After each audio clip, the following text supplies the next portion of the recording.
Anfield Wrap. Neil Atkinson with Ian Salmon, with Andy Bell, and with Phil Blundell. We are partnered with Peloton. Thank you very much to them for partnering with us for a second year. They are the official cardio and strength partner of Liverpool Football Club, and they've got a new product line out in October, the cross-training series. It's Bike, Tread and Bike Plus, all powered by Peloton IQ, which gives you the ability to train smarter, grow stronger by generating self-paced custom workouts, tracking reps, and getting live form feedback, all sorts of stuff for you there. Existing members will receive a huge software update that includes the Club Peloton with a new reward system. We've got a lot of members, and if you want to join our team on the Peloton app, search for the Anfield Wrap. If you can't find it, message John, although he's off this week, but he's sound, you know. And I'm sure he'll be eager to exercise. Trust me, I know the sort of holiday he's gone on, and he is looking after 2 small children, so he will be exercising whether he likes it or not. He's going to have an absolute ball, and I expect him to have broken the record of the crazy golf by the time he gets back. But I don't know if you can track that with Peloton IQ, but I'm sure he'll find a way. You can track it with me instead. So if you want to be part of our team around there, please take the opportunity to do so. Maybe someone could be the crazy golf partner of the Anfield Wrap. I mean, I would love a crazy golf partner, Hill. Be good, that, wouldn't it? Well, it's the best form of golf. It is. Yeah. Have a pint. Number 1, crazy. And the bar's there. Yeah, number 2, adventure. Number 3, Ryder Cup. Number 4, foot. They're the best forms of golf in order. I've done a study.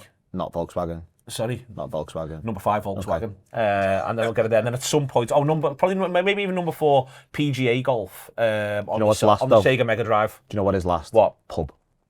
Oh, pub golf's awful. Yeah, that's the worst golf. It's the worst golf by some distance.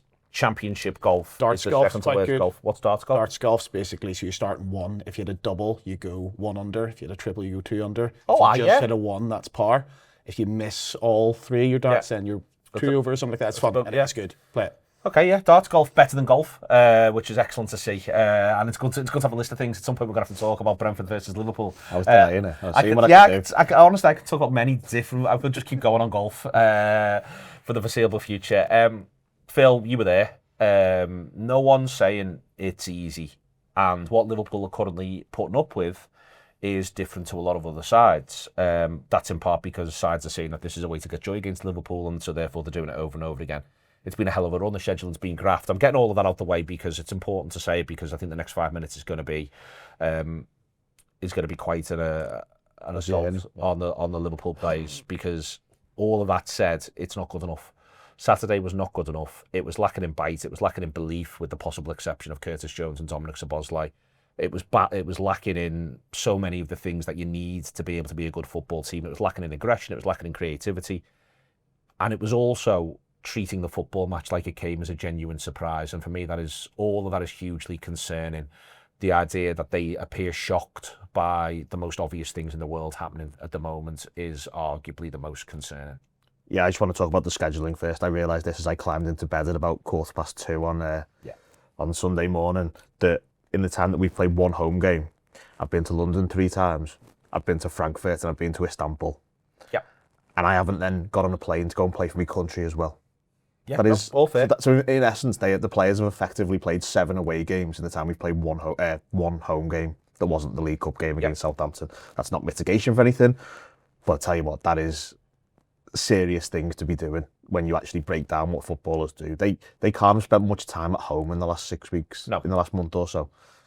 Which is recover, travel, play, travel, recover. Be in a hotel, not at home. If you're at home, it's obviously very different. We've got 3 home games in a week now, so that thing might then therefore go completely out the window if we're still in this malaise. And I'm happy to talk about that, Phil. I was going to come on to that later on. The fixture and the travelling begins to ease from now. The only time they go further than Birmingham from now until they go to Milan for a game on December the 9th is to go to West Ham. Yeah. That's it now. There's the international break in there, don't get me wrong, but that's the case. And then when they come back from that game against Milan, they've got a home game immediately after that, which is against Brighton as well.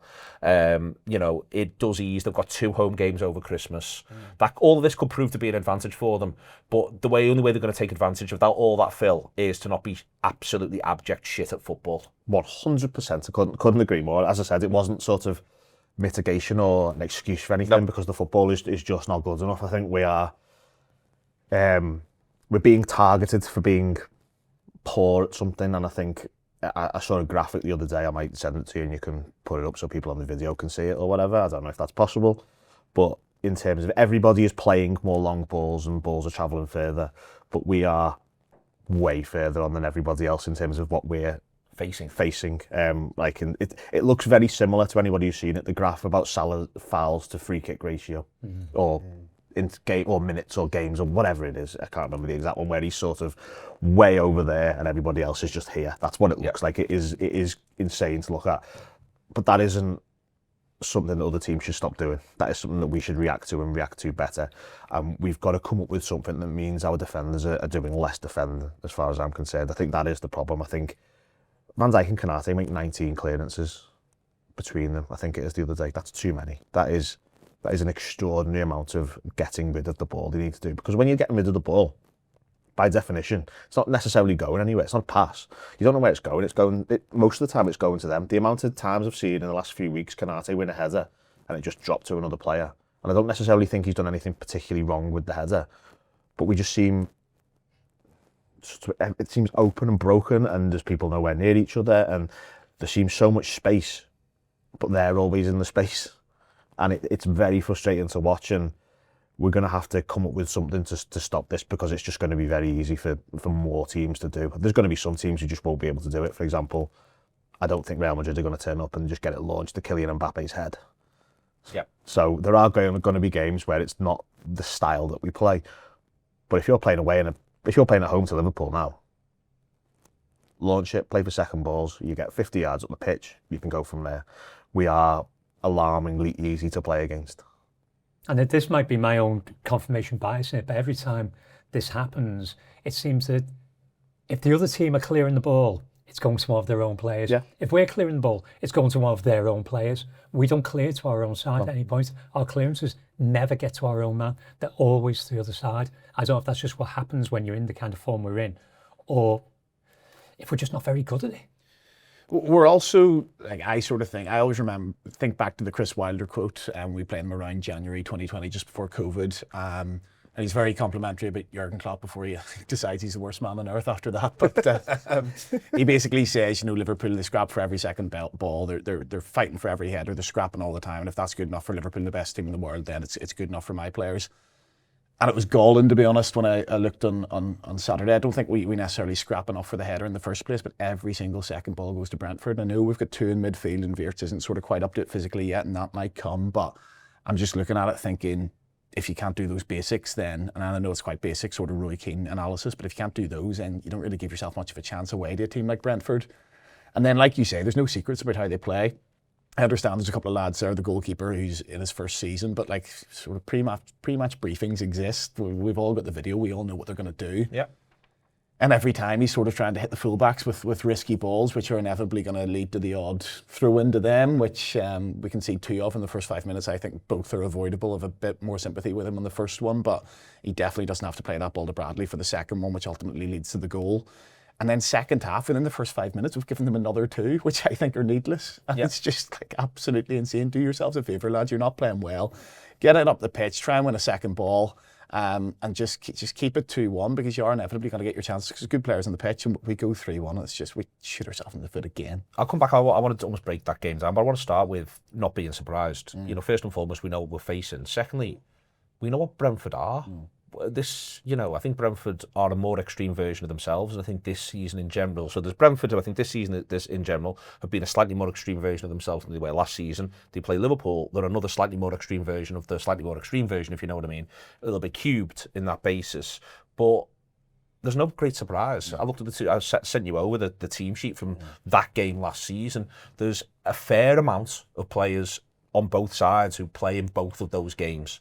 And to me, Andy, that's again back to, do not look as though you can't quite believe this is happening, or what are we meant to do? Arne Slot was the manager last season. This is not his first season. He has lived Brentford before. He's lived the reality of Brentford before. He makes the decisions that he makes. The players go out on the pitch. They go about their business the way they go about it.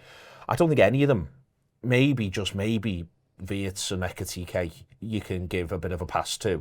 But Kirkes has played against Brentford before. Bradley's been around now for 2 years. You can go right the way through the sides in there. Jones has played at Brentford before, so Bosley plays against them last season. Gakpo starts against them last season. Salah starts. There should be enough here, lads. We should know what we're doing. But also those new lads, like I say, have the video and they know exactly what they're going to come up against, even if they haven't experienced it. Like, we all know about the long throw, and we all know about the set plays, and we all know you don't give them easy ones if you can possibly avoid it. And I think we give them easy ones that we can possibly avoid. But in many ways, when you play Brentford, it's a spell can last up to 15-20 minutes, and I think that you see that first of all from 5 to 30, where we're actually on top of them for pretty much that entire time, and they can't get out. But then from 30 to 60, we can't get out, and I almost think that we could have fought a little bit better to get out of those situations as well. I'm sort of looking. I mean, listen, I love Ekitike, and he's like so far away from the man, the most able to be criticised, I think, here. But there are times where I'm sort of looking at it and I think he's very elegant, he's fantastic, and his composure for that goal against Frankfurt was brilliant. But there's sometimes I think when he's not getting the chances that I think his next stage of his development as a Liverpool player is, especially when you're playing up front in a game like that against those centre halves, it's just to get his hands a little bit dirtier, fight for that ball a little bit more, sprint a little bit harder for that press. I don't think he's being lazy by any stretch of the imagination. I think he thinks he's doing the right thing. But you're not necessarily going to win the header, but you might just win a foul, which gets us up the pitch, and all of a sudden, it's a completely different phase of play. And all of a sudden, what happened from 30 to 60 happens from 30 to 35, and all of a sudden, we're on top again. And if we let them back into that spell, then that's on us. But there was just no real way of us getting out, and it's certainly not only on Ekitike. I think it's, Phil, you mentioned beforehand about the press on Salah, and Gakpo's not quite there at the minute. Wirtz, I think, is at a point where he's brilliant on the ball and I want him on the pitch, but in terms of defensively, if you just knock it and run past him, especially those big lads, it's almost like sort of playing with 10 defensively at times. I'm sure we'll come on to talk about it. But there's loads Liverpool can do more. There's stupid stuff around the set pieces.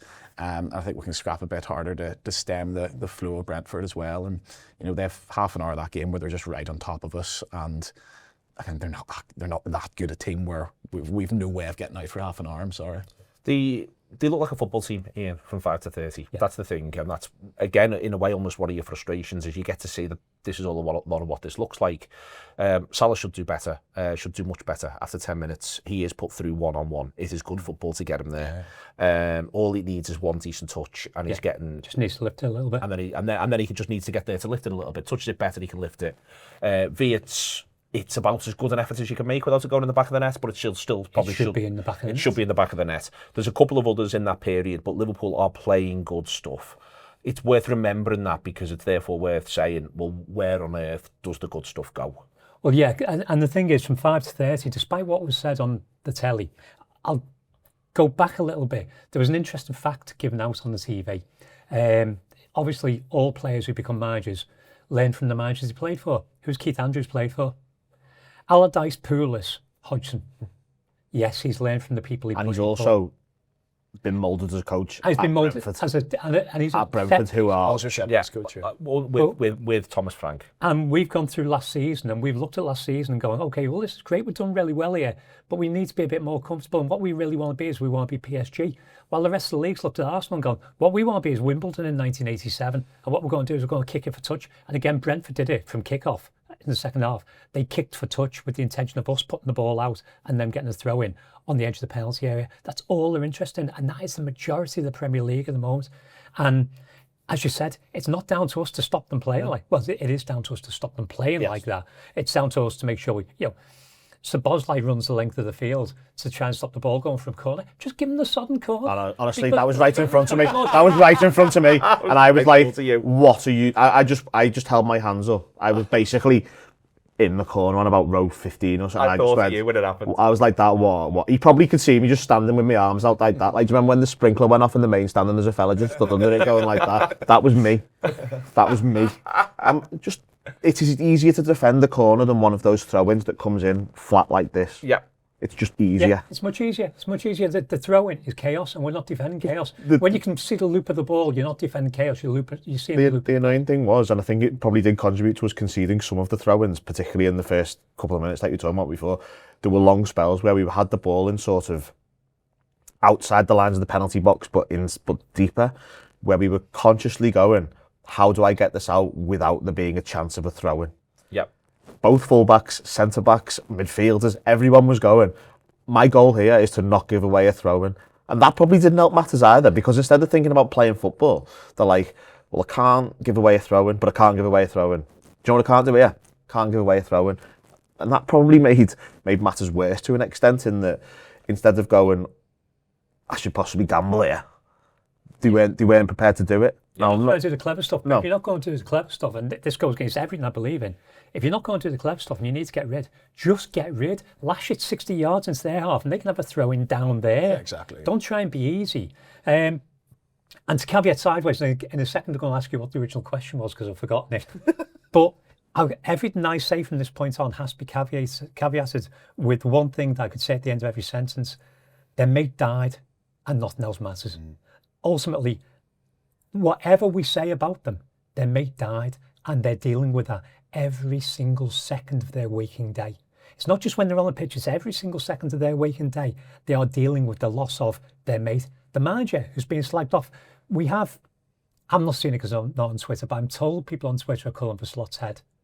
Yeah. Because last season he only won it with Klopp's side. Well, Klopp didn't win it with Klopp's side the season before. So he came in, he changed things. We know he changed things because we talked all season about what he'd changed and how he'd made us more about possession and more about control. So we know that he won the league. What he did, won the league without changing any players. Now people want him sacked because he's not a good enough manager.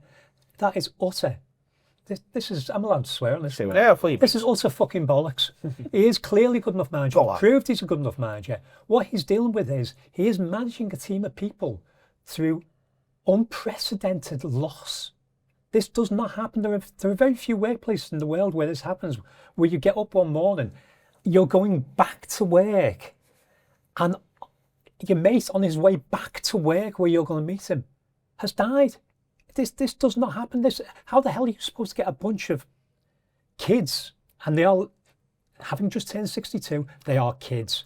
These are people in their early 30s going down to teenagers. How are you supposed to get them through this absolute, genuinely existential crisis and still have them turn up on this late? But this is part of the thing when I was talking about the schedule. It even links into that. Like, think about you having to deal with that, and then someone says, "Oh, you've got to sit in a hotel room for this long." In your own head. In your own head. Like, Yeah. it can't be healthy. Yeah. Let's be perfectly Go, honest. go, It and, can't go, and, be healthy. go and sit there, play FIFA for half an hour. Exactly. And what are you thinking about while you're playing it? The fella who was dead good at FIFA. Yeah. I think as well, you say it's like coming back to a workplace, and of course it is technically a workplace, but it's sort of emotionally in between, like a workplace and a family, because in dressing rooms, it's more about, like, I go to work and I have a couple of mates here and there. There's a couple of people who do my head in here and there, and like I'm generally sort of keeping my work from my mates. Whereas in a Pardon? So you did editing as well. yeah, well, yeah. The easy, come on, we all thought the easy line, didn't we? Yeah, but I mean the point is that it's when you build a dressing room, you build a dressing room of mates, and of course not everyone's going to get along all the time, but it's not quite a family, but it's not quite just a sort of cold hard workplace either. And losing a work colleague would be tough at the best of times, but losing somebody who is your mate as well, and for whom the dressing room has been built around these personalities where they all get on and they're all mates, is really, really, really difficult. And that's the caveat to basically anything we say on any of these podcasts for the next year and beyond. It was my mate's birthday yesterday. I know it was his birthday because it's one of the few birthdays I remember. I don't remember anyone's birthday, but it was his birthday. He died in 2009. I still remember his birthday. I think of him every single day because he was the nicest person I've ever worked with. He was not one of the nicest people I've ever met. They've got that, and then they're turning up to do the job with him not there. Obviously, they're going to be a bit shit. But they have to play games of football, Yeah. though. And we knew that, and we all said that in the summer. And they know that, and they... But we also said in the summer we'd forgive them. We did always say that. I'm not saying us, but too many people are not forgiving them. And that's absolutely spot on. But we have to deal with the football match as well on its merits, because and it could well be that this is linked in, because I think that the oddest thing, and I think Andy's sort of right in that one of the things that Brentford is good at is Brentford conceptually. When I say Brentford, I almost mean like the type of football. It's good at perpetuating itself. Yeah. I.e., you can't get out, and if you can't get out, you're going to give away set pieces, and you're going to give away free kicks and corners and throw-ins, and then you can't get out because you can't get out from the bits after that, and you're stuck back in and you can't get out. So I want to say that is an answer, but it is. I watched the first half back.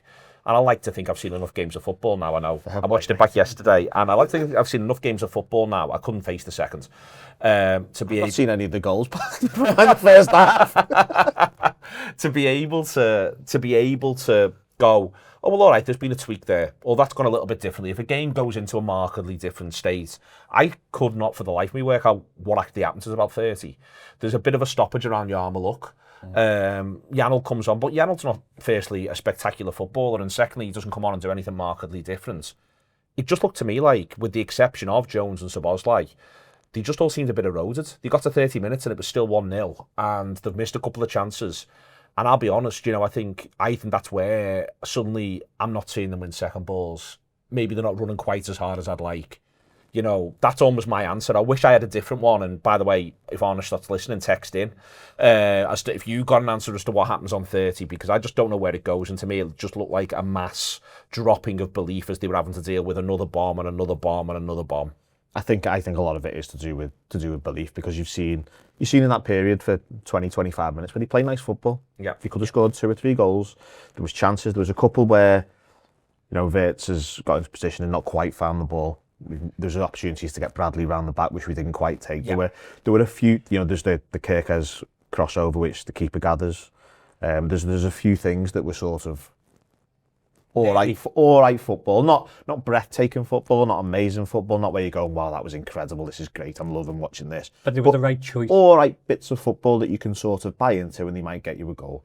Then it stopped, and I just think so much of it, when it goes off like that, it can only be some level of belief. It's all it can be. We can talk about physicality, we can talk about whatever. It's the only thing that makes logical sense, that you've tried for 25 minutes and then you've gone, that didn't work. So that means I've got to go for another 10, another 15, another 20, another 25. Eventually, and eventually with the style of play where something goes wrong, someone goes slightly wrong, and they're through one-on-one with the keeper and they score a second goal. That was sort of 10, 15 minutes into this spell where we'd knocked off a bit.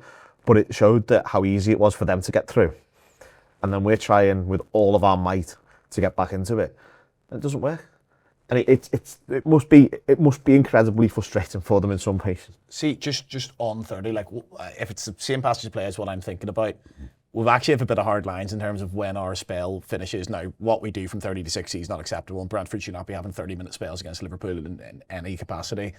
But I think, is it Yarmouk comes off or does he come on? He comes off, doesn't he? Comes off, yeah. So he goes down injured and they kick the ball out of play. And then he brought himself back on to have a sit down. Well, yeah, so I can't remember exactly when that was, but around that, one of the times he goes down, Brentford kick the ball out of play. We actually have quite a decent pressing position there, and they kick it out. And I sort of think it's quite generous that we give them the ball back, and maybe we're a little bit too nice there, but I understand it might have been a bit harsh. And when we give teams the ball back, you need to start giving, in situations like that, where he shouldn't come back onto the pitch. Yeah.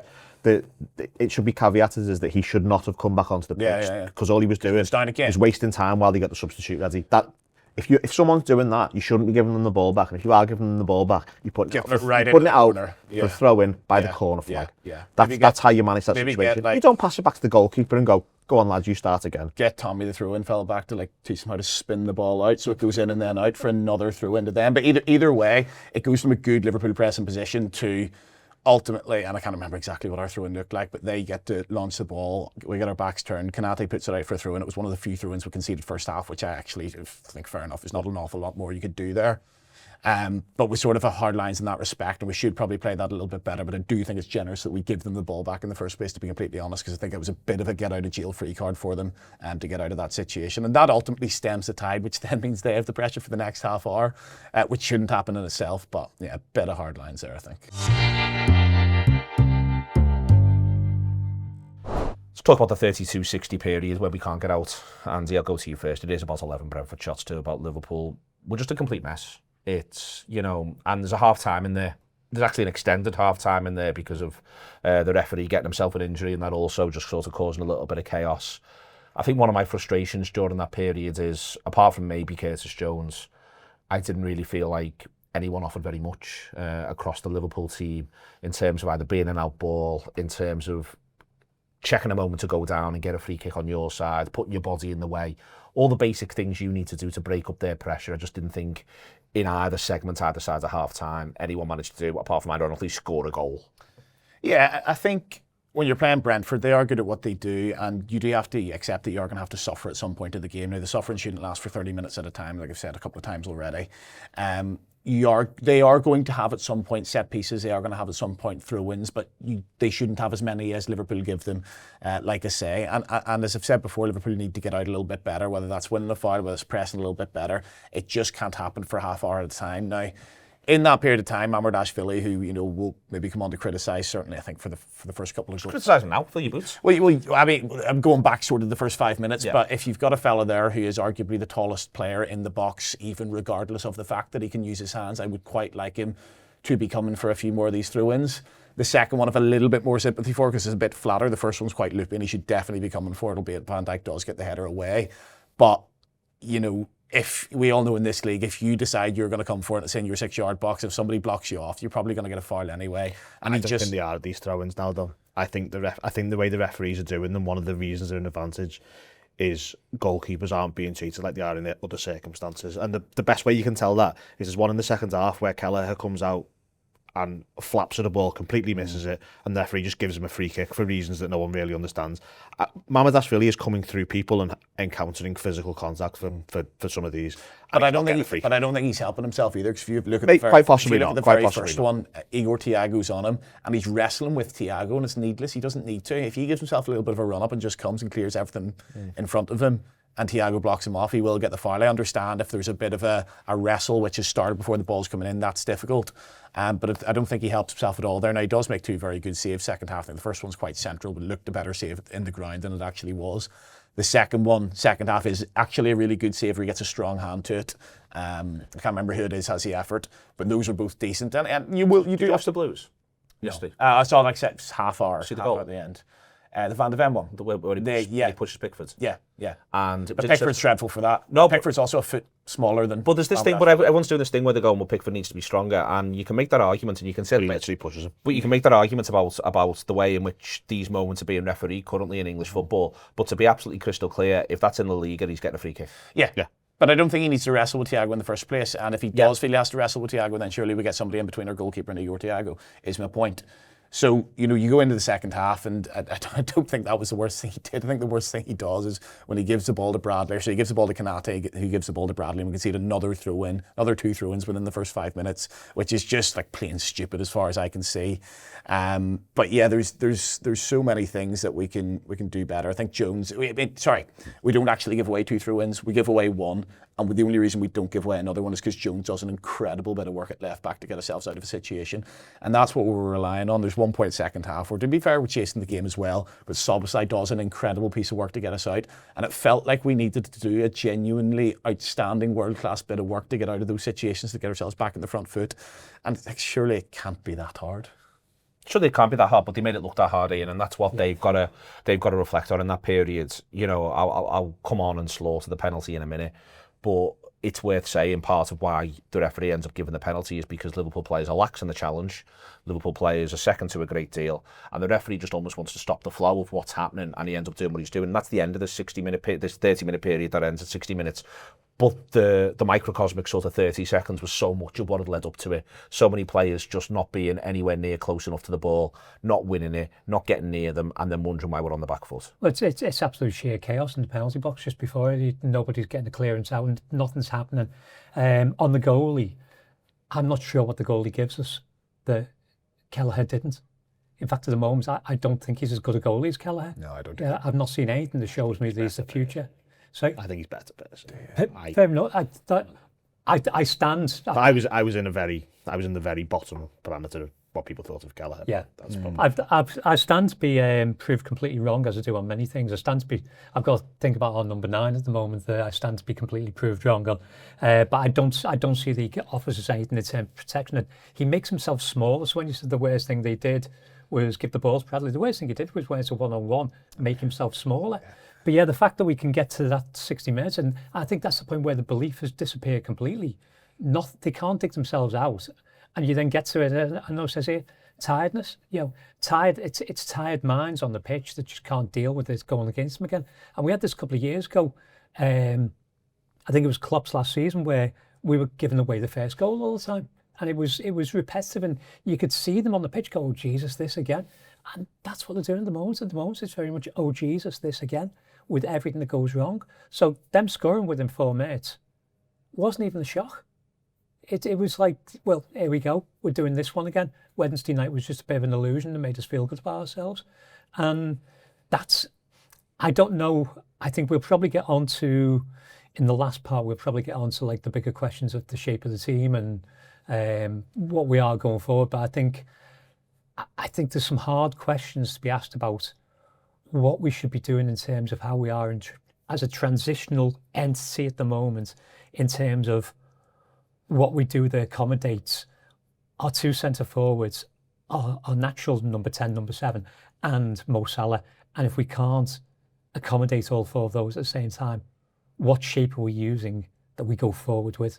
I think that's a massive thing for us. One of the things that happens in that period 30 to 60, and I thought this last season as well, so this isn't new, and this isn't just about, well, Diaz is there or Nunez is there or Jota isn't there, because there was times last season where it felt that, you know, a little bit similar, is who's holding it up?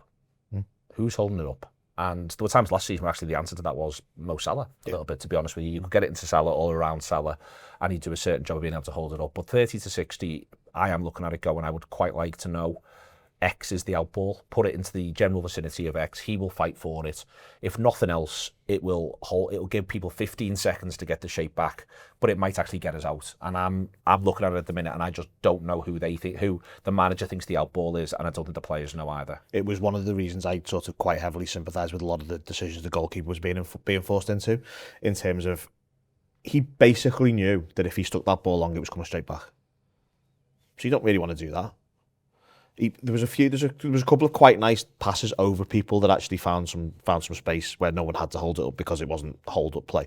But encouraging long balls was what they were wanting us to do, and we weren't falling into that trap rightly because we were not going to win anything. Salah's stopped basically winning anything up that side. Gakpo is the smallest 6'4" person I think I've ever seen in my life. I can't get my head around how you can't just throw a ball up to him and he can either win a header or do something with it in that way. It is mind-boggling how poor he is at that element of it, and I don't really understand that. So that meant that, and that creates a problem in itself in terms of he wants to fizz a ball into the midfield. There's no one there to do that because they blocked everything off. So you don't want to go wide because you don't want to give the throw-in away. And every time that happened, we're in a position where it's like, well, how do we get out here? Because we couldn't just launch it up to someone and run a channel or hold the ball up and bring people into play. And that was a huge, huge problem. Like, I mean, I think someone mentioned Ekatike before in terms of he probably gets off a little bit with it. And he sort of does, but he sort of shouldn't, because he didn't give us the option to get out, really. And it was a huge, huge problem, and a huge part of the way the game was being played is that we couldn't get out because we couldn't play the short pass and we couldn't play the long ball and try and change things because they were dominating that area of the game. And it was a real problem, and it's one of the areas the manager has to look at sorting. And similar to what Ian's just said about the shape, I think we've got to seriously start looking at, when everyone's available, going an element of 4-4-2 and making sure there's bodies in the middle and two genuine strikers. And that is, you know, it's an old modern thing, isn't it? A formation, it's a throwback formation, really, isn't it? But I sort of think you almost need 3 central midfielders, whether it's Jones, Szoboszlai, McAllister, Gravenberch. You're probably perming 3 of those. Wirtz in sort of a bit of a free role, and then 2 centre forwards, and that's the way. With the fullbacks getting up, and you can use the midfielders to fill the middle of the park, and the fullbacks can add the width, because ultimately we have fullbacks who are all capable of providing that width. That is Kirkes' strength. It's Bradley's strength. It's definitely Frimpong's strength, and we're going to have to look at this. I think I'm massively intrigued by the concept of AFCON in terms of what it allows the manager to do. And then if it works, he can hold up a sheet of paper and go, that's what's worked the last few weeks. You're not walking into this team. Because I think whilst Salah's defensive lack of contributions last season were fine, and his output was unbelievable. Absolutely justified. Teams are onto it now, and it's a problem. And the level of contribution in terms of what he's doing off the ball is actively hindering us now. And I think there needs to be a real plan for this, and it's a really hard one to navigate. And I think we need to start seriously looking at this. Are we okay to move into this bit now? Just quick on Salah. he is capable of doing it, right? We all saw City away last season where Derby. Arne Slot has had to convince him, listen, just for today, I need you to do this and I need you to protect the right back. I don't think Slot does have to convince him. I think he goes and does it. I think it's dead interesting that second. The manager comes out after the City game and says he'd like Liverpool to be more progressive, more front foot second half. And I think it's Salah and Van Dijk who decides we haven't won at the Etihad since 2018. Yeah. What we have, we hold, we fight for our lives. You I can think they sort it out. You can point at that game and you can say, look, Mo, you got a goal and an assist there. It's not as if it's hindering your numbers. You know, getting back in and actually probably gets us back in the front foot quicker and gets us up the pitch will probably create more chances for you. Like, he is capable of doing it, and I understand he's at an age where he maybe can't go hell for leather for 90 minutes, and I get that. But like Phil's saying, it's whatever's happening right now just isn't quite working for us. And like, just dead quick, another point I really, really quickly want to make. Like, I don't think Conor Bradley plays badly on Saturday. I think people on Twitter and on social media have been a little bit harsh. Certainly don't think he's anywhere near as bad as the other fullback. But when we have the ball and when we are on the front foot, I want to see him taking a little bit more responsibility when he's on it, because I know he has got it in him. And a couple of times he does it and he drives and he gets us into really, really good positions. So a couple of times I just think he's taking the easy option. It's the ball infield to Szoboszlai. Well, I understand maybe the manager wants us to build up a little bit more calmly and do this and that. But when I watch him playing for Northern Ireland, and I understand it's a completely different kettle of fish. And, you know, when you play Northern Ireland versus Slovakia, the worst player on the pitch for Brentford Liverpool is probably up there with the best player on the pitch for Northern Ireland Slovakia. And again, it's different and it's easier to be dead confident and take responsibility when you're on that pitch than it is on Saturday. But I do think he's actually a little bit better than just a constant sideways pass inside. I do think he can get to the byline, get a cross in. I do think he can use his running power and his ability to carry the ball. And I think the next step for Bradley now, you're in the Liverpool team, you're in there on merit, you're in there because you're good enough. Now show what you can do on the ball, because I think he can be a real asset for us. So I agree with that. Yeah.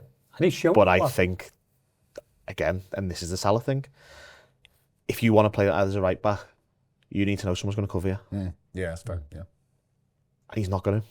And it's just, I think it feels like a bad thing to start calling out because of how good he is, how good he's been and what he's capable of. But I think it's to the point now where it's becoming a hindrance that we really need to start accepting is a hindrance, because he's not pressing left backs, which means that the centre forwards pressed is broadly irrelevant, which means the ball's getting launched. We can't stop teams from launching the ball because we can't press defenders properly. And if we carry on like that, it's just going to be teams going, we'll just play the second ball, and eventually you get one. It's like the throw-ins. All these throw-ins, how many did they need to be good at in the game? They need to be good at one and they score. We need to be good at every single one. And this is the majority of the league at the moment going for as well, so they're all going to be playing exactly the same way, and they're all going to be focused on the fact we've got this idea. So I think one of my concerns at the moment is, my concern the last few weeks has been in Isak. I think we might have bought Faustino Asprilla. I think he might be the lad that we bought that is unbalanced what we're trying to do as a team.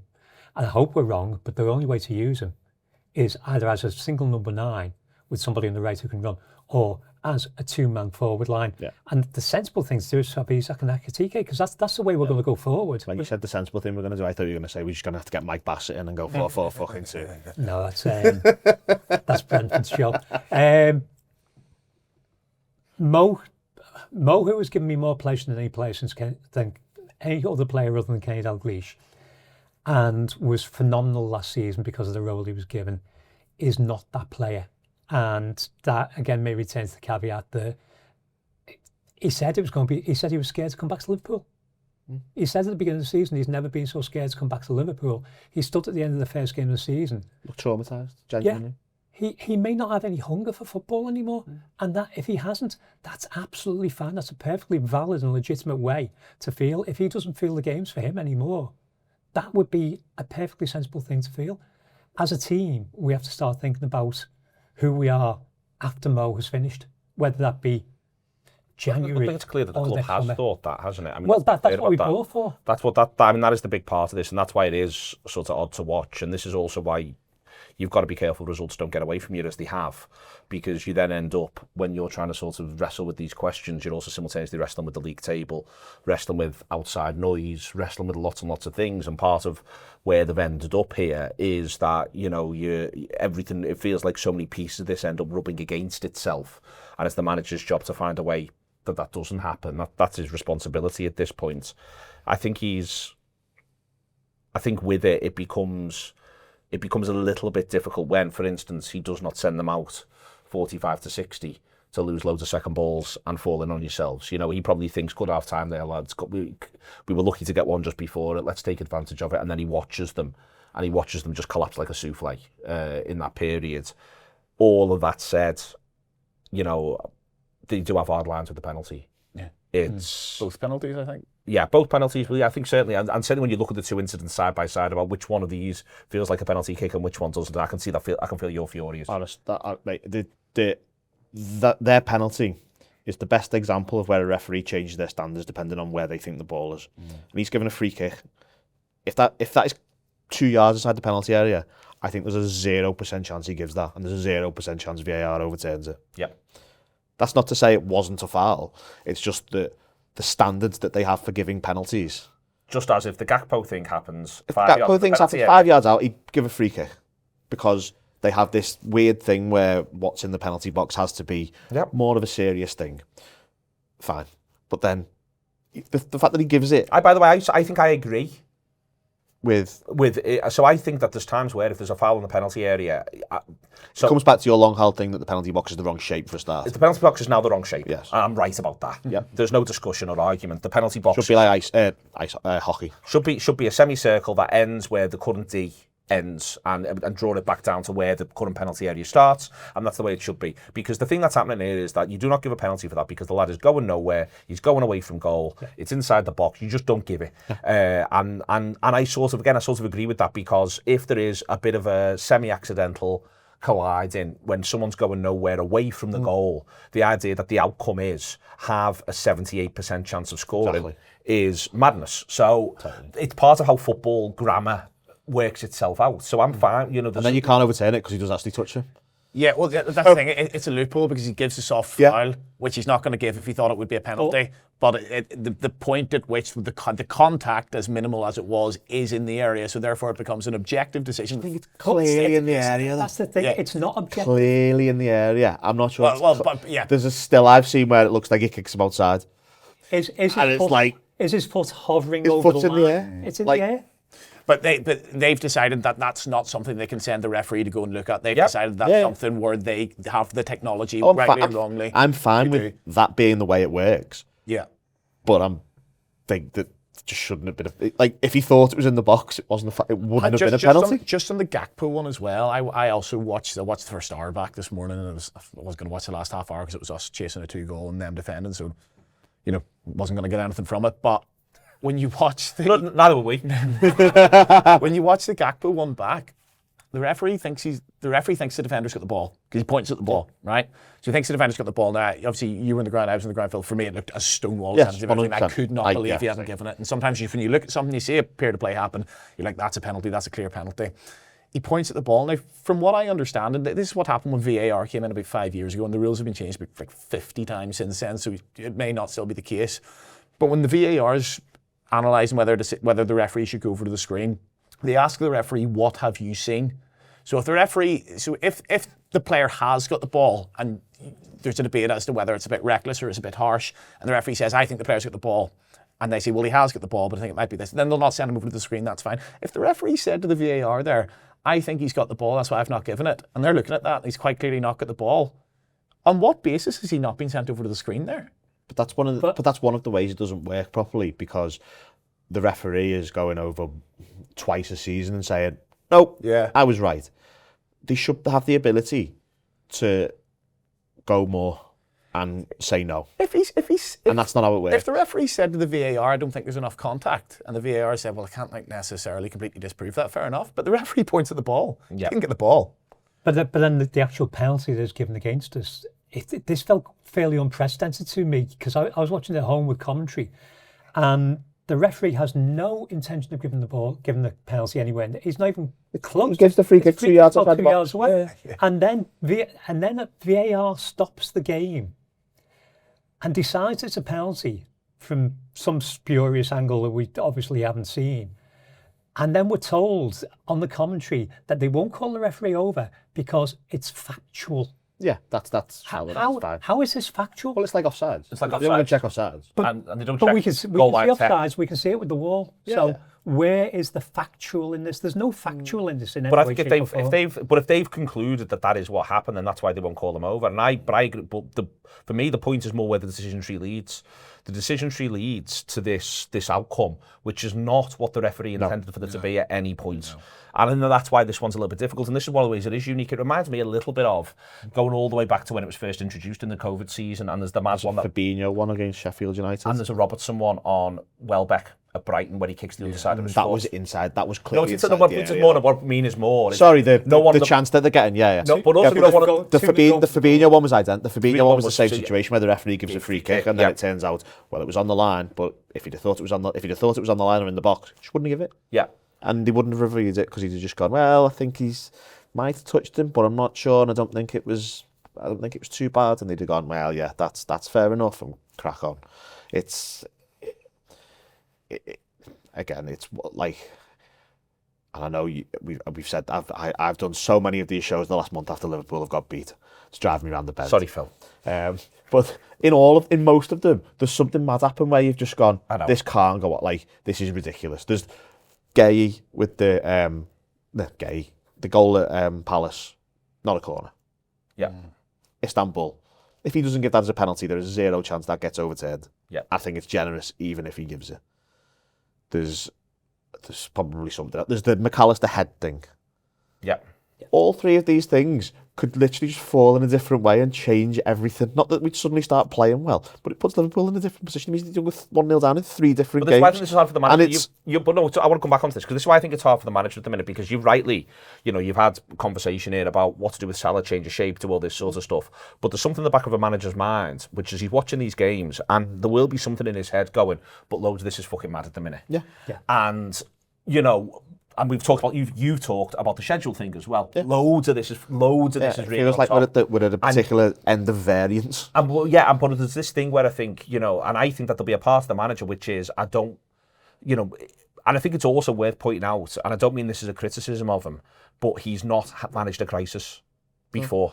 He's not managed a crisis before in his whole career. The nearest thing it got to it was he loses the league with Alkmaar because of COVID. Yeah. Everything else he's had, even when they don't retain the title of finals. He's just not managed that much either, Well, this is the point. The point is that this is where, when people he wasn't a manager when Jurgen Klopp took Liverpool over. Yeah. Yeah, no, and Klopp had managed crises. It's worth saying that there's points last season where Guardiola ends up in a crisis and looks like he doesn't know how to manage a crisis, and he's not managed many crises. Arteta last season, there's loads of times where people are openly mocking things that Arteta's coming out and saying in press conferences and in post-match interviews, because Arteta really, when you look back on it, hadn't actually managed when things hadn't gone very well. Our fella's in the same boat here. Yeah. He's not managed a crisis before. And, but as part of that, is the right thing to do to make big calls, which you're making a bit of an argument for? Is it to go, well, fucking hell, there's loads of mad variance here? Is it to say, right, we just sort of see this period out? Is it to go, I'll have more of an idea when we get through this run where I get more time training with them because we're not constantly on a plane or on a bus or on a train? All of this, and I think that this is where I have got sympathy, Phil, and this is why I think it's none of it's a straightforward process at the minute, while simultaneously saying the one thing that is a bare minimum, well, 2 things that are bare minimums is 1, not looking surprised by football matches, and 2, having the requisite amount of effort, desire, aggression. Yeah, I mean, 100%. I think you summed it up pretty well there. It feels like we just are at I said a minute or 2 ago, that we are at everything that could go wrong feels like it's going wrong at the minute, which is a real problem, and it contributes to stuff like the lack of belief we talked about earlier in terms of why did things dissipate between 30 and 60. When things going against you, it's really easy to just sort of go, well, this again, and probably need to snap out of it. And I think the next week is pretty big for that, in terms of we know that Real Madrid aren't going to turn up and launch the ball, so we can probably have a football match against them and see where we are. Villa direct side, but not, they're not like the quick run back to front. They're good in transition, but they're not basically going to launch the ball up to Konate's head and try and get a midfielder to win a second ball and go from there. It's just not what they do. So that gives us a little bit of help and something for us to build on. And then in Manchester City, we got Manchester City. Now, maybe we're set up quite well to play Manchester City in a really weird way. So we've got to basically move past this and sort of feel taller and feel like we can go on and do something, because this is not a completely lost cause in terms of the football that we're watching. There are some good football. We are creating chances. Like, you go away from home in the Premier League and get an XG of over 2, you will win most of the games. You will do reasonably well. The problem is we're giving up over 2 as well. We're giving up too many goals. We're giving up too many chances. But at some point, we will get to grips with this in terms of the manager feels like he is very much aware of what the problem is. I think that's one thing I've taken encouragement from. It is a bit ridiculous that he says, this is what the problem is, and then people are going, he's making an excuse. Well, I don't think he's making an excuse. I think he's just saying, this is how teams are playing against us. We haven't found the solution yet. It's up to me to find the solution. He's basically taking ownership of the thing and going, I'm going to do my best to sort this, which, good. That's what you should be doing, instead of just going, well, what am I doing here? We'll just crack on doing what we're doing, which I don't think is happening. And eventually it will get sorted. It's just, this is almost the transition season that we expected last season in some ways. And you've just got to cop for it and move on. Yeah, I agree with you in the sense that I don't think he is making excuses. I mean, he does say at the end of the game as well what you say about the amount of away games we'd quite like to play at home soon. I do just think you've been here sort of almost a year and a half now. You know how the media works. You know how things get spun. And you mentioned noise earlier and all this noise. And I just sort of think I'd quite like to see Arne Slot just rule out cliches for a month in press conferences. I know that won't help with the shows that you do after them. I'm quite relaxed on you about that. But I just think I can talk about both of us. Can you do the press conferences instead? Don't give them anything else. Even if when you talk about long balls, when you moan about long balls, it may just be like a genuine tactical observation, but we know how it's taken. It does sort of give teams something to pin up in the dressing room. He thinks he's too good for this football, whatever it may be, whatever you have to do to get your teams a little bit of motivation. Roll out cliches for a month, no more noise, and let's do this. And the point I made in the post-match show against United, in terms of we've come into this league and we've talked about the goalkeeper there, the left back's obviously new to the league and they've got the video, but they've not necessarily, Kirk has obviously played against Brentford before. They've got the video, but they're not necessarily experienced at a lot of these players. I do think, there was a lot of upheaval in the summer. Of course, there's nothing we could have done about the Jota thing. That was just obviously absolutely tragic. There's nothing you can do about Trent going. And there's somebody else that left this summer. Diaz. Because I think we should have kept Diaz, and that's sort of half my point. Nunez. He's our second top scorer. Nunez, he had to hoof Nunez. Of course he had to, right? But there's 3 players there, and Ian mentions... There wasn't a question of keeping Diaz, though. Diaz wanted to go. But Diaz wanted to go because we were offering him a certain amount of money, which was peanuts. And we were never going to offer any more. Well, it was a statement of business. Diaz was always... But we're in a good enough financial position there. We talk about how great our FFP position is, where you can afford to give a player maybe a little bit more money than what you want to. You give him 170 grand, keep him around. You've already done 3 pretty big things there. One which was completely out of your hands. Of course, the Trent one you can't do anything about as well. Keep your second top scorer around for a while. And by the way, we talk about the press and a Gakpo and Salah and that being a massive issue at the moment. The one thing Diaz could do, he didn't pull up any trees, but he could press. Yeah, so gives him massively, but I don't think there was any... Yeah, it is very catch-22. I think we are missing him, but simultaneously I completely agree with the decision to not give him the contract to move him on, given just because his age. I think you can keep him for another year and keep him around and just do a little bit less. I don't think you need to do the second choice goalkeeper necessarily. Something they've decided a year and a half. In a situation where he's on bigger money and you can't actually sell it because people are going to pay. You will lose a third path here, which is that you could also replace him. Yeah, I'll completely agree with that. Yeah. Which you said all the way through the summer. You could also buy another basic player who plays in wide areas and has tons and tons of quality. Well, that's the thing. Then if your plan is to go 4-4-2, eventually... I just don't know if your plan is to go 4-4-2. Maybe it isn't, I don't know, but... your plan, Phil. But I think you look saying if it is, I didn't. Yeah. But if you're deciding to do that much, then you better make sure you replace them, and that's what we haven't done at this point. The second choice goalkeeper, I agree with you. I think Kelleher's a better option at the time. Now, Mamardashvili could improve. He could get used to the league, absolutely. But right now, you're looking at it right now, and I would rather have Kelleher on goal on Saturday than I would Mamardashvili. I think you have to accept on that one though. And I'm happy to do the converse argument. People would make it to you. Kelleher would not have signed another deal at Liverpool. Yeah. That's been a start. Just 1 year left. 1 year left. But again, these are things you make from a financial point of view, and I get it that you don't want to lose 12 million there because Liverpool don't do that. Liverpool are very well run, and you will lose. Do you know what? 12, 15 minutes. Do you know? I think on both of the sales that you say are particularly contentious. Do you know what I reckon will have happened? Liverpool will have had conversations with both the players and their representatives, and will have said, if we get an offer of X, we are prepared to take it. Yeah. And that's genuinely off the basis of. I may even have had those conversations the previous summer. If you think about what Slot says about Kelleher, when he goes, there's on the website, and Slot very much thankfully gave us another year. Yeah. So I think on both instances there, at some point in the 12 to 18 months prior to them going, Liverpool will have had a conversation where it's been agreed, if someone comes in and the money is X, we will do it. And that's what I think happens with Bayern Munich. Individually with all of them, individually I have sympathy for them, all of it. But ultimately what's happened here is we had a team that won the league with 10 points, we've ripped it up and now we're 7 points behind. And we have sort of got ourselves into that situation. I understand individually, yes, that's understandable. Some of them you can't do anything about. But we've ended up sort of with 6 players gone from last season. We played quite a lot last season. And now we're 7 points behind. But and we all look like a team that can get back into the title race. We all supported all those decisions with the possible exception of Diaz. I didn't Diaz. The ones that we didn't agree with. But basically, in terms of concept, in terms of we knew we needed fullback, we knew we needed a number 9. We tried to buy, we did buy a central defender. We tried to buy a second central defender. So the summer business looked pretty damn decent. We were all happy with it at the end. I think the problem is we're trying to transition to next season's team while retaining last season's team. And the big issue is you take, because last season we were built around Salah. Yeah. This season we should be built around Wirtz, and we're not yet. Because Wirtz can make the whole thing tick. Completely. If they change the system to the system he needs to play in. All right, I want to move on to the small positives. Thought Jones and Szoboszlai with the obvious dark cloud on that silver line. I thought you were going to say the tour. No, I'll do the tour in a minute. Jones and Szoboszlai with the obvious dark cloud on that silver lining.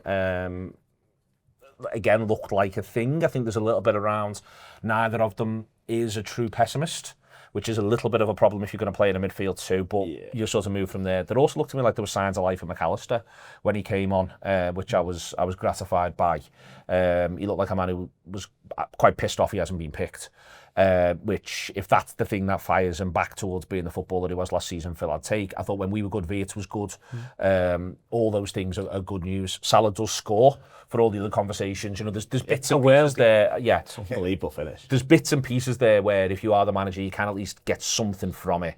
But obviously, it all comes down to what happens next. Yeah, this is this thing what I was saying shortly before in terms of it's not all doom and gloom. There are some good things. I think Jones has been genuinely superb the last month, maybe.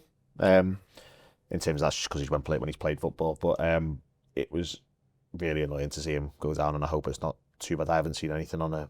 Supposedly he just felt he had a problem and felt that the smartest thing to do was to say I've got a problem and come off. That's very, very sensible. I thought it was mad to bring the young lad on. But anyway. Yeah, I thought that was a bit mad as well, but at the same time I think I was looking at it with 3-1 down, we had no pace out wide. So I wasn't particularly anti it in terms of if he can go past the man and put a ball in, maybe that'll work. It didn't work, but I didn't mind the idea in the there and then. Yeah, it wasn't the game for him to try and players, but nothing else was for No, exactly. But it kind of returns to what you were saying about Diaz. We haven't got Diaz, and we haven't bought somebody in order because we don't block Rio's path. Then we don't use him for 3 weeks, and then we throw him in that. I mean, to be honest, I was just happy that I didn't watch someone cut inside and try and loft the ball up to the back post. It's both sides. It's not even just one side, it's both sides, and that's doing me in terms of that. I've not got really option. I'll just aim for the back post and something might happen. Something doesn't happen. Something isn't happening, lads. Try something else. It's not far off in terms of some things. It's not brilliant by any stretch of the imagination, but I thought McAllister genuinely looked good. He moved the ball well. He was he had a bit more awareness of where the ball might bounce, I felt, than the other two. I think I sort of mentioned this on one of the, I can't remember whether it's Friday night or the Friday show, which I did both last week, and I talked about the Jones and Szoboszlai midfield, and I was a little bit concerned about it as an away midfield. And I think that sort of came to fruition, was partly a result, partly something to do with all of these headers that just kept falling to their players in terms of spiritually they are not deep lying midfielders. No, I think that's the difficulty.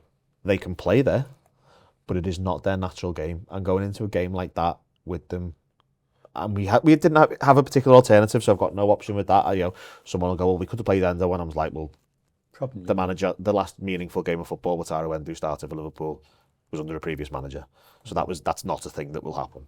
The idea, by the way, if Endo played in this game, they'd have just ran all over. Of course they would. Yeah, it's what it is. But that sort of meant that it didn't really help the overall game plan, and it was just a bit. They were good going forward, but I think the second goal I just felt was a really good Well, yeah, but indication of what the problem with them was, in terms of, without it being a problem necessarily with them, just yeah, a thing. but I think there's something in there, but I think there's also something in. So one of the things that gets to happen against Frankfurt, and this is back to, he's got the footballers, he's got one way or another, and what you were saying about Bradley is, I think that Jones is getting closer and closer to having those instincts that you're talking about, and I think you persevere with him. I think it's hard for Szoboszlai, but then what you therefore want to see is, well, let's focus on his strengths, let's focus on Bradley's strengths, let's focus on Kerkez's strengths, let them drive with the ball, lads. Let's encourage them to drive with the ball. When the space is there to drive with the ball, I'd like to see them driving with the ball a little bit. You don't have to only pass your way forwards. A lad can pick it up, run 30 yards. That counts. The same, if the outcome's the same, you've got the ball 30 yards closer to their goal. And I think that's where, I think you saw more of it. Obviously, it's a different game, but you saw more of it against Frankfurt, where Szoboszlai did think, well, I'll just carry this. I'll just show my power here, and we'll suddenly be somewhere else. And I thought that there wasn't enough of that. You mentioned Bradley before, I'll say again with Kerkez. I think there's a couple of others there where maybe from time to time, carrying it a little bit more might be no bad thing. Well, yeah, and I think Szoboszlai is brilliant when the game gets stretched, and when we are sort of throwing everything forward. And I think when he goes to right back on Saturday night there, and he brings the ball forward, he is such an asset for us there. The problem is games are stretched so much because we're going into so many last 10 minutes of games chasing the game or being a goal or two goals down. And I think he was overall, probably either our best player or second best player. Debate whether him or Jones on Saturday. And we mentioned before about the fullbacks getting forward and driving and maybe not being able to do that because of how the wingers are playing. I think it's one of those things where actually, that ball to the back post, I agree, it's really frustrating. It does seem to be at times that the only thing Cody Gakpo does, especially away from home. Salah tries it too much as well. Now, there's one just after the goal where Salah puts a peach of a ball in. I think Ekitike and the defender sort of fall over each other. That could easily go into the back of the net on another day. But when you look at Arne Slot's Feyenoord's title-winning team, there were so many floated balls to the back post. There were loads of full-back to and we don't seem to be doing anywhere near enough of that. And I understand that's ridiculous because we actually do score a full-back to full-back goal, and Kerkez does attack the back post, but that didn't happen all game. And Bradley's not attacking. Certainly not happened all season. It's certainly not happened all season. Bradley's not attacking the back post from crosses as well in that game. Again, against Frankfurt, he does get it himself in the end of one unlucky. Keeper makes a good save. If we're doing that floated ball to the back post, you need your fullbacks in there attacking it. And it is a risk because if they break, then they're sort of 2v2 against your centre halves, and that's an issue with how the wingers are playing. But you've also got Konate there, who, albeit he's not playing very well at the moment, he is sort of there for the idea that he's absolutely covering spaces. Completely. You think back to that Champions League final where Trent just bombs on and Konate's absolutely fine going out one-on-one with Vinicius. He's man of the match in that game. And I just sort of think we need to take a few more risks in that respect. Let's back Konate there. We've got him for a reason. This is what he does, and he's fine when the game gets stretched. So let's get our fullbacks into the box. Let's get Szoboszlai driving with the ball, and let's make those little chip balls to the back post a little bit more effective because they weren't on Saturday. All right, we're on tour. All the best.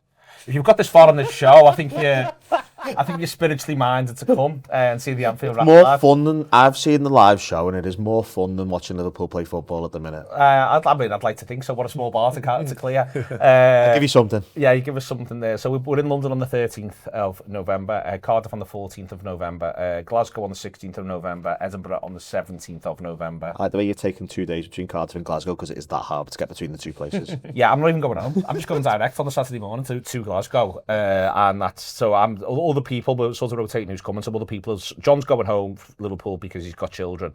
I've just decided I might as well just go straight to Glasgow and have a lie-in on the Sunday morning and enjoy Glasgow. So I'm going to have a nice day in Glasgow, I think, and have a little look around before the show. But yeah, it is that hard, genuinely that hard. So I think in general, and I don't think it's the people of Cardiff's fault. No. I suspect it'll be the centralisation of the country's fault. I mean, I'm blaming London here. It's not Cardiff's fault. It's always I've always found it entertaining when people are like, why don't they just have all the finals in Cardiff or semi-finals? And I'm like, you can't have been to Cardiff that many times. Cardiff been trying to get in. It's really quite hard to get to. Because the queue for Cardiff starts at the Mersey Tunnel. Yeah, in and out of Cardiff is complicated. As I say, I do not blame the good people of Cardiff for that. I think that. Frankly, I wouldn't like I would ideally like not most of the people in this country to not come to my city. Yes. Yeah. So maybe Cardiff have got the right idea. Maybe Cardiff have got the right idea indeed. I want to talk about what comes next, which is Wednesday, Saturday. Andy, he'll have had in his mind things he wants to do for League Cup games over the course of the season. And this again is back to, do you decide you need to go in a different direction now because you've got other issues? He will not, it's a funny one this, in that I am very eager for Liverpool to win a game of football. And I am all like, if there was a way you could come to a pact with the EFL, which is if we win, we don't have to play the 5th round match in December, and we certainly don't have to do the 2-legged semi at this point, which is so counterintuitive to the way the game should be. So I'm really eager that Liverpool win a match. I'm really eager that maybe some players who might not normally have played in this game play and find a little vein of form. I want all of that to happen. The worst case scenario, we should pick a couple and it goes to shit, and we get beat and everyone feels bad about it. But that said, the prize just doesn't feel worth it, which is such a privileged football supporter-ish thing to say, and I'll take all the grief for that. It's just become such an odd, weird little game, this. Yeah, I do get what you're saying. I suppose it depends on how you see our position in the league at the minute. Obviously, it's not ideal, but you know, we've been in this situation a couple of times over the last 5 years. I think 21, 22, early doors, we drop points. I think we end up, at one point, we're 13 points behind City, but 2 games in hand, so morally 7 points, whatever. We get ourselves back up, we get 92 points, and we finish 1 point behind City, and we have hard lines. It felt at that time that we were having a bit of hard lines and there was something there and there was a belief and a mentality in the team and you felt we could get back into the title race. The season after that, we find ourselves around the same position as we are now, 7 points behind, and you get the feeling that no, we're not quite getting back in this. We need to go again next season. We're being well beaten in these games, and at that point, you sort of write that off a little bit. I'm not saying mathematically we can't get back into this title race, but I'm watching Arsenal be so formidable, be so good at the back, and I'm watching the very clear issues in our team. And I'm sort of a bit like, I can't really see us making a title race out of this, and I'm more than happy to be clipped up at the end of the season and be made to look a fool. If that's me, I'm like so happy. I'd be delighted if we won the league. What a big thing to say that. I will take looking like an idiot if Liverpool win the league. However, I am sort of at the point now where I'm looking at the League Cup and I quite like a trip to Wembley. I would quite like something to look forward to, a trip to Wembley. I'd like a run in the European Cup. Because if this does become a top 4 or a top 5 race for us, then we do need something to sort of look forward to rather than the grind. But you know, it will be like last season. In what sense? Well, you play, and we might even have a playoff. What I'm saying here is that it might be like last season, wherein, you know, genuinely, I think the best thing that's ever happened in my life was that international break last March. Like, above everything. Yeah. But I think you look at it, It's a hell of a call, honestly. Just as a supporter, you know, I find like it not to get to February where we're just going to the game every Saturday, and we sort of need to get 1.8 to 2 points a game to get ourselves in the top. I just quite something to look forward to. Now, I'm not saying for 1 second play the same team that started on Saturday to play on Wednesday, not least because that's probably not the best chance of winning the game anyway. But I'm not saying play your first team, play your best team. But if it comes to a decision, and I know you'll get onto the team, if it comes to a decision between Curtis Jones, who, you know, depending on where he is with the injury, but he's not played all that much football, like 70 minutes his legs, not going to knock him out for the rest of the season here, or the risk of a Trey Naoni, as harsh as that is on him, and I think he's a good player. I'm going for the sort of more sure thing. I'm probably playing Virgil. I really want to get through this and I want to get into a quarterfinal. I want to go to Wembley in March, because I fear that this season could turn into a little bit more of a battle. And I right now can't see us getting back into the title race. As I say, I hope I'm wrong. I'm the same as you. I'm desperate to see Liverpool win a game of football. I enjoyed the Eintracht Frankfurt game because it was winning. It was lovely. It made us look like Liverpool. I'm desperate to see us win a game of football. I'm just not necessarily asked about being this one for all the above reasons. I don't want a League Cup run. I don't want one. Was Neo? Played in 3 of the last 4 finals. Yeah. Did Leone get injured in the League Cup? Yeah, he did, yeah. There you go. So we're there you go. Yeah. I rest my case, Your Honour. Honestly, the brand damage just done to Carabao. We're currently on 2 centre-backs that he's willing to play on a regular basis. And we have a third who's nice. He seems to remember Joe Gomez. Sorry, but Joe's a bit tenuous, isn't he? Yeah. So if we play Joe against Palace and he gets injured, we have 2 centre-backs to get us through to the first week of January. I don't want to risk anybody or anything in this game. I want us to win league games. I personally believe the league is over. We just have to deal with the fact. But Pep Guardiola thinks the City are still in it and they're only a point ahead of us. So Pep knows more about football than I do. So maybe we're not as far away as I think. I mean, I look at that Arsenal side and it's very easy to see how they have a 4-game rut. Yeah. Because of the way they're playing, the winning game. They're going into a game where nothing happens in the first half an hour. It is wild how little is happening in the first half an hour of Arsenal games. Exactly. But you can't always control that. No. And then they're not creating massively. Like yesterday, their XG is below 1 again. Like a home game where you're below 1, they score 5 goals to open play. on the 1st of November. That's not a thing where you can hang your hat on and go, well, this is a team that will we'll get be 95 points sound and they'll disappear into the sunset. If they disappear into the sunset, it's the failings of others as far as I'm concerned, and that would be on us. But I can also see how if we keep going and go on a run, after this Manchester City game, we have probably as generous a set of fixtures as you could possibly get. Until we go to Arsenal. Until we go to Arsenal. Now, that's not to say that there's not hard games in there. No. Like there's a Tottenham away in there. But if Tottenham away is your hardest game in a 9 to 10 game spell, Yeah, I mean, you're probably looking at it and going, okay, that's we probably that's played where you five make now. hay. If Yeah. we don't make hay by the end of that period, it's gone. But we've got to just put ourselves in the position where we can make that hay. But I don't want to risk anything because I completely there are two things I want to win, and it's the league and it's the Champions League. Okay, well, so well, one between you then, given the balance here of Andy. The team I wrote down. Go on, the team you wrote down. Right. So I wrote Woodman, Yes. Okay. Ramsey, Okay. Gomez, Yep. Nallo, Wow. Robertson, Okay. Yep. Endo, Yep. Neone, Yep. McAllister, Yep. Morrison, Yep. Chiesa, and Gamoa. I've got one written down as well. Go on, I like it. Mamardashvili. Yep. Gomez right back. Woodman's basically playing. Is he? Yeah. Virgil, Endo, Robbo, Jones, McAllister, Chiesa, Wirtz, Ngumoa, and whatever between Isak and Ekitike if Isak's fit playing. It's got every there. You've gone strong. I like it. I think there's a strong. I'd like Virgil to be at home. I think there's a really strong argument around McAllister. I think McAllister has to start. I think you got that Robertson. Isn't it? Yeah, but also we need to play some football and get some fitness and get some form. I think Robertson starts because all that is sensible around that leads you to that conclusion. I think you can make a really strong argument to, depending on the fitness of Isak, to look at Ekitike and Isak doing a bit of a 45 job share. Where I differ to all of you, I'd start Salah. I could be giving Salah 45 minutes. Or more likely, I'd be saying to Mo Salah, do you want the first 45 minutes or do you want the second 45 minutes? You can pick, but it's 45 minutes. But I err on your side on, I'm fine if Virgil doesn't watch it. Yeah. If Virgil whacks, something new on Netflix. My thing with the team that I picked is that you can put that team out. You might win. If you lose, you can sort of detach it from everything else. Yeah.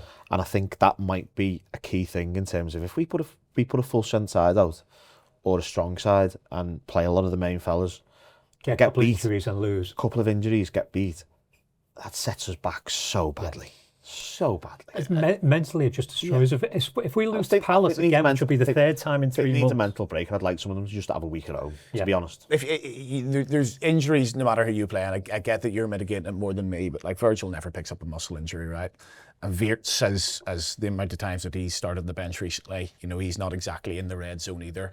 So I'll be playing these lads. We did, however, lose Virgil for a year because we did, and that's all. And I get that, and I get that that's always the case. And if they're on the pitch, there's a chance that happens, and I understand that. I just think, given Virgil's injury record in terms of muscle injuries and not in terms of impact, and given how little not how little Wirtz has played, but the fact that he can probably go again, and that Jones can probably go again, I'm more interested in getting into the quarterfinal and getting back down to Wembley and making something this season.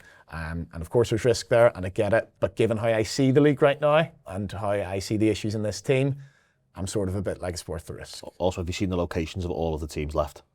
I haven't, Phil, but I'm just going to trust that you have. It's nowhere's close. Nowhere's close. I think the closest might be Wolves.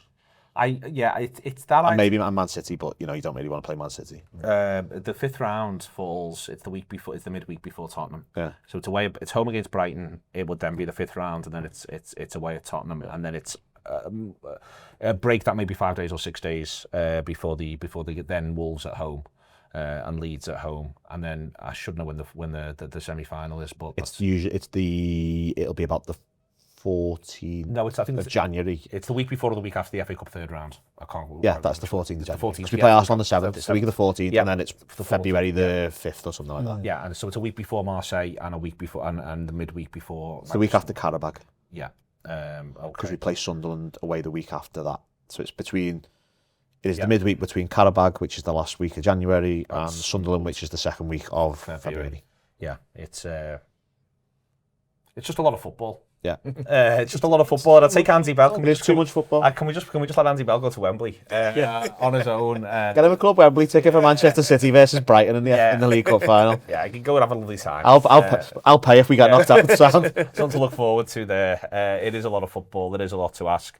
But it is also worth remembering the way in which the whole thing works is that you've just got to win football matches. That's the only way in which this thing gets fixed, and Liverpool have got to start to do that. And whatever they pick on Wednesday, I think winning on the whole idea of the season, winning is more important than anything else, I would argue, at this point. And going from there, listen, thank you very much to Ian, to Andy, and to Phil, who most definitely, deserve maybe some sort of small honour of some description, maybe the feat of the City of Liverpool. You've not put me on after Villa, so that'll obviously be rousing three. But not on anything. You're not on anything. Not on anything. Don't change it. Don't change it. No. Don't change it now. Maybe this is the last time you see Phil Blundell. If the Reds go on the march, 11 on the bounce. Where's Phil? Just on the bus tour yourself, standing in front, going. There's just a photo of me up there looking on. Last thing. Thank you very much, Paddy, looking after it as well. Tom's done the sound for us today. Last thing is this: supporting's a verb.